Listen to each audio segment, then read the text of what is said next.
ماہ سیام رمضان المبارک اپنی تمام تر توانائیوں کے ساتھ اپنے دامن کو سمیٹتے ہوئے ہمارے درمیان سے رخصت ہونے چلا ہے۔ چند ایام باقی ہیں اور اس ماہ سیام رمضان المبارک میں ہم نے کیا کمایا اور کیا کھو دیا، تو اپنا ہر ایک محاسبہ کر لے اور جائزہ لے کہ ہم کہاں پر تھے۔ کچھ انقلاب، کچھ تبدیلی ہمارے اندر آئی۔ جو قرآن کی تلاوت جانتے ہیں انہوں نے پہلے سے مقابل کہیں زیادہ قرآن کی تلاوت کی یا کہ نہیں؟ نماز نہ پڑھنے والے جہاں رمضان سے قبل تھے ابھی بھی وہیں کھڑے ہیں یا کچھ انہوں نے نمازوں میں اضافہ کیا ہے؟ اگر نہیں کیا ہے تو اس ایک حکایت سے اپنے اندر انقلاب، تبدیلی لانے کی کوشش کریں جو میں آپ کے سامنے بیان کرنے چلا ہوں۔ حضرت جابر رضی اللہ تعالیٰ عنہ نے قرآن اور نماز کے اتنے بڑے عاشق اور ایک شیدائی کا واقعہ بیان کیا۔ حضرت جابر رضی اللہ تعالیٰ عنہ حضور نبی رحمت صلی اللہ تعالیٰ علیہ وسلم کے صحابہ کرام رضوان اللہ تعالیٰ علیہم اجمعین کے مجاہدات اور عبادات کا ذکر کرتے ہوئے ارشاد فرماتے ہیں، اس میں آپ شمع رسالت کے دو پروانوں کا ایک انوکھا واقعہ بیان کرتے ہیں۔ آپ فرماتے ہیں کہ ایک مرتبہ ہم حضور نبی رحمت صلی اللہ تعالیٰ علیہ وسلم کے ساتھ کسی غزوے پر گئے ہوئے، کسی جنگ میں تشریف لے گئے ہوئے تھے۔ جب ادھر سے واپسی ہوئی تو پہاڑیوں کے علاقے سے ہمارا گزر ہوا۔ نبی رحمت صلی اللہ تعالیٰ علیہ وسلم نے ارشاد فرمایا کہ یہیں پر ٹھہر کر کے رات کو آرام کر لیا جائے۔ حضور نے ارشاد فرمایا، قیام ٹھہرنے کی اجازت سے لوگ آرام کی خاطر وہاں ٹھہرنے لگے۔ قافلہ رک گیا۔ حضور نبی رحمت علیہ الصلوۃ والتسلیم نے ارشاد فرمایا کہ آج رات پہرا کون دے گا؟ یعنی چند دو آدمی، تین آدمی منتخب کر لیے جائیں کہ یہ پہرا دیں گے، جاگیں گے تاکہ لوگ آرام سے سو کر کے رات گزار لیں۔ تو اب خوش نصیبی دیکھی ان لوگوں کی جو پہرا دینے کے لیے تیار ہوئے۔ ایک مہاجر صحابی اور ایک انصاری صحابی رضی اللہ تعالی عنہ تیار ہوئے اور انہوں نے عرض کی، حضور ہم اس کام کو انجام دینے کے لیے بخوشی تیار ہیں، آپ ہمارے اس کام کو قبول فرمائیں کہ ہم پہرا دیں۔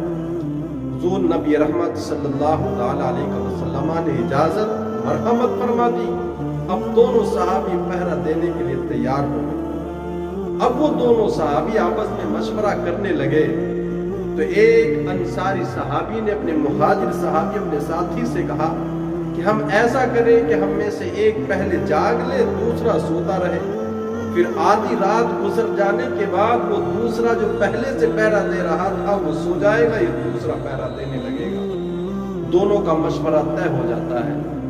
تو اب مہاجر صحابی کا نمبر آتا ہے، آپ سوتے ہیں، انصاری صحابی پہرا دینے کے لیے کھڑے ہو جاتے ہیں۔ اب کچھ ہی دیر گزری تھی کہ انہوں نے اپنی نماز شروع کر دی اور نماز کے اندر تلاوت شروع کی سورہ کہف کی، جو لگ بھگ پون پارے کے اندر پھیلی ہوئی ہے۔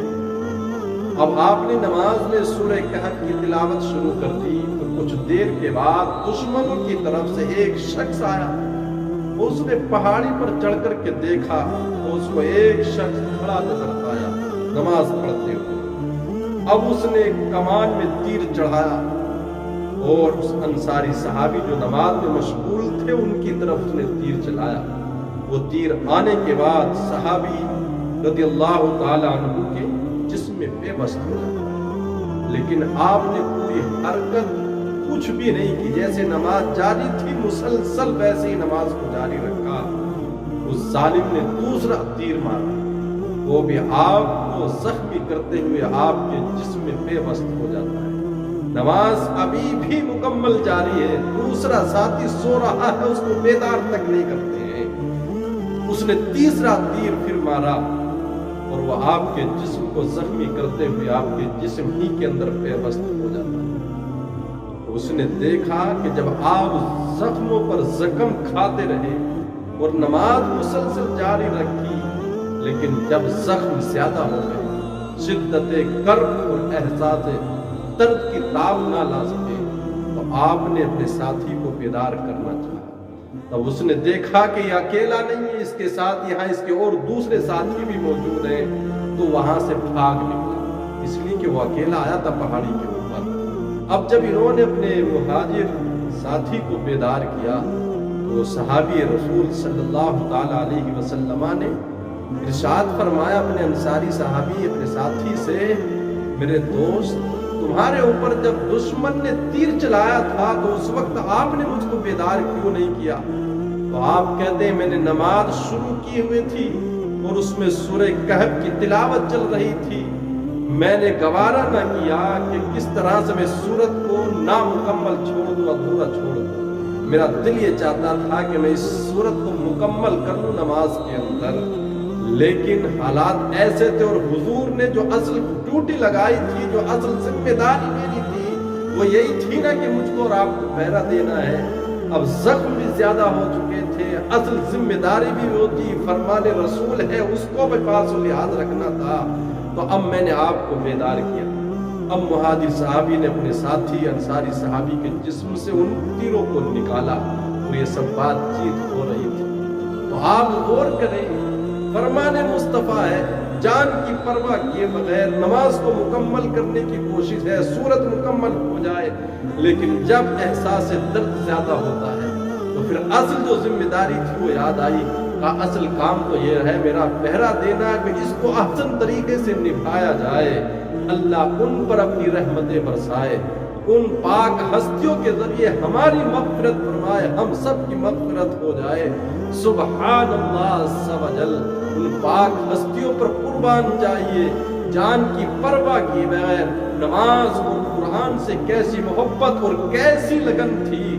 اللہ ان کے صدقے ہمیں بھی قرآن سے محبت، نماز کی لگن اور اس کی حقیقی لذت عطا فرما دے، اور مصطفیٰ کریم علیہ السلام کا سچا عشق ہمیں عطا فرما دے۔